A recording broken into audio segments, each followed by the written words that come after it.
एक question rise होता है कि सर अगर ये पर्टिकुलर 3 नंबर ना लेकर मैं रेगुलर 3 नंबर लू ए आर और ए आर स्क्वायर, तो क्या आंसर नहीं आएगा? बिल्कुल आंसर आ जाएगा, लेकिन आपका जो सोल्यूशन है वो थोड़ा सा लंबा और टफ हो जाएगा। हेलो फ्रेंड्स, आज हम टॉपिक डिस्कस करें क्लास 11 से, चैप्टर लिया है सीक्वेंस एंड सीरीज।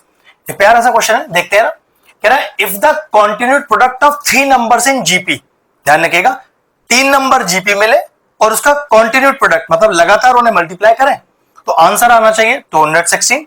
और the sum of their product in pairs, मतलब जो 3 टर्म आप लोगे उसमें 2 का प्रोडक्ट करते जाएं और सम करते जाएं, तो आपका सम आएगा 156। कह रहा है वो तीनों नंबर फाइंड कीजिए। तो पर्टिकुलरली 3 नंबर जीपी में कौन से लिए जाते हैं, तो लिखने का तरीका क्या है, ध्यान से देखिए कि let 3 numbers in GP are. हम वो 3 नंबर कौन कौन से लें? हम लें ए अपॉन आर, ए और ए आर। ध्यान रखिएगा ये 3 नंबर आप लेंगे इस क्वेश्चन में तो आंसर जल्दी आ जाएगा। एक क्वेश्चन राइज होता है कि सर अगर ये पर्टिकुलर 3 नंबर ना लेकर मैं रेगुलर 3 नंबर लू ए आर और ए आर स्क्वायर, तो क्या आंसर नहीं आएगा? बिल्कुल आंसर आ जाएगा, लेकिन आपका जो सोल्यूशन है वो थोड़ा सा लंबा और टफ हो जाएगा। ये 3 नंबर लोगे तो देखना आंसर बहुत जल्दी आएगा। तो let the 3 numbers in GP are a upon r, a r, जिसमें ए क्या है फर्स्ट टर्म और आर क्या है आपकी कॉमन रेशियो। पहली लाइन क्या कह रहा है? Continued product of the 3 numbers, मतलब ये जो 3 नंबर आपने लेट लिए उनको जरा डायरेक्टली मल्टीप्लाई कर दीजिए। तो लिखा मैंने अकॉर्डिंग टू क्वेश्चन और इनका कॉन्टिन्यूड प्रोडक्ट किया इस तरह से, और वो प्रोडक्ट हमें कितना दिया हुआ है 216। पर्टिकुलरली ये 3 नंबर लेने का फायदा ये होता है, देखो ए आर से आर चला गया तो ये बचा ए क्यूब बराबर 216। ए का वैल्यू आ गया 216 की पावर 1/3। अब ये 216 किसका क्यूब है? 6 का क्यूब है, तो a इज इक्वल टू 6 की पावर 3 की होल पावर 1/3। पावर से पावर मल्टीप्लाई कैंसिल आउट हो गया, क्या बचा आपका a का वैल्यू 6। तो ये 3 नंबर लेने का फायदा सिर्फ ये था कि डायरेक्टली आपके पास a का वैल्यू मिल गया। अगर आप ये पर्टिकुलर 3 नंबर नहीं लेते और रेगुलर 3 नंबर लेते ए आर और ए आर स्क्वायर, तो डायरेक्टली आपके पास a का वैल्यू नहीं आता, थोड़ा सॉल्व करना पड़ता। ठीक, a को यहीं छोड़ देते हैं अभी।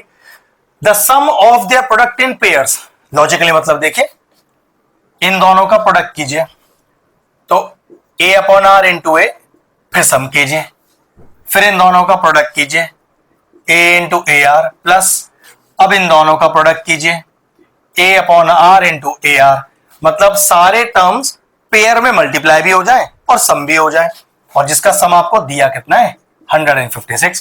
करने का फायदा देखो आर से आर कैंसिल आउट हो गया, क्या बचा a square upon r plus a square r plus a square is equal to 156।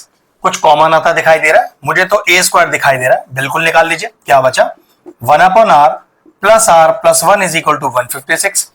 A का वैल्यू ऑलरेडी मैं निकाल चुका हूं, पुट कर देता हूं, स्क्वायर लगा के पुट करना है तो 36 आ गया। नीचे एलसीएम ले लेता हूं, ये हो गया 1 plus r square plus r is equal to 156। 36 को नीचे डिनोमिनेटर में ले जाते हैं, तो 1 plus r square plus r upon r is equal to 156 upon 36 को पहले से कैंसिल आउट करते हैं, 2 से करते हैं, 2 7 जा 14, 2 8 जा 16, फिर 2 1 जा 2, 2 8 जा 16, फिर 2 से जा रहा है 2 3 जा 6, 2 9 जा 18 और 2 9 जा 18, ये हो गया 39 अपॉन 9। 3 से भी जा रहा है, 3 1 जा 3, 3 3 जा 9 और 3 3 जा 9।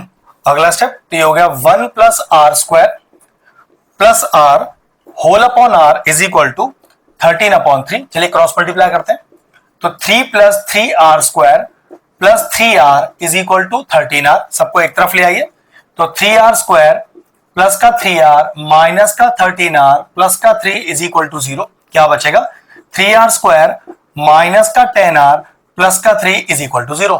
एक बन गया क्वाड्रेटिक इक्वेशन। चलिए स्प्लिटिंग का वेरिएबल करते हैं, तो आराम से सॉल्व हो रहा है। 3 आर स्क्वायर माइनस का 9r माइनस का r प्लस का 3 इज इक्वल टू r। कुछ नहीं किया है, सिर्फ जो 9th क्लास में हमने स्प्लिटिंग का मिडल टर्म सीखा है वही किया है। पहले दो और अगले दो में से कॉमन लो, पहले दो में से 3r कॉमन आ रहा है, ये हो गया r माइनस 3 माइनस अगले दो में से कॉमन तो कुछ है नहीं, तो कुछ नहीं है कॉमन तो क्या आएगा 1 ही आएगा। कितना बचा r minus 3 is equal to 0। फिर r माइनस 3 कॉमन आ रहा है, कॉमन निकालो, बचा क्या 3r minus 1 is equal to 0। Now दो टर्म मल्टीप्लीकेशन में और दोनों ही 0 के बराबर, तो लिखने का तरीका क्या है, हमारे पास लिखने का तरीका है आइदर पहला टर्म इज इक्वल टू 0 और दूसरा टर्म इक्वल टू 0। तो यहां से आर का वैल्यू पहला क्या आ गया, 3 आ गया। अगला आर का वैल्यू कितना आ रहा है, वो आ रहा है आर इज इक्वल टू 1/3। अब 2 आर आ गए, सिंगल ए है, पक्की बात है। जीपी के जब क्वेश्चन किए जाते हैं इस तरह के तो 2 सीरीज बनती है, 3 पेयर लगाएंगे, 3 पेयर लगाएंगे। चलिए केस 1 केस 2 करते हैं, केस 1 और केस 2। अब केस 1 में ए का वैल्यू तो दोनों केस में सेम ही रहेगा, ए इक्वल टू 6 और ए इज इक्वल टू 6, बस आर का वैल्यू चेंज हो जाएगा। एक बार 3 है आपके पास और एक बार 1/3 है। अब ये दोनों वैल्यूज को क्या करना है, ये जो हमने 3 नंबर लेट लिए उसमें पुट करते हैं। तो ए अपॉन आर, ए और a r, a upon r, a और ए आर, चलिए पुट करते हैं। तो 6/3, 6 और 6 इंटू 3 कितना आएगा, ये आएगा 2, 6 और 18। ये 3 नंबर जीपी में पहला ट्रिपलेट आ गया आपके पास, 2, 6 और 18। चलिए अब यहां पुट करते हैं। तो ए अपॉन आर, ए और ए इंटू आर, ये 3 ऊपर चला जाएगा। तो 18, 6 ये कैंसिल आउट हो गया, 2 आ गया। दूसरा ट्रिपलेट क्या आया, 18, 6, 2 या फिर 2, 6, 18 और लगा के अपना आंसर लिख दिएगा।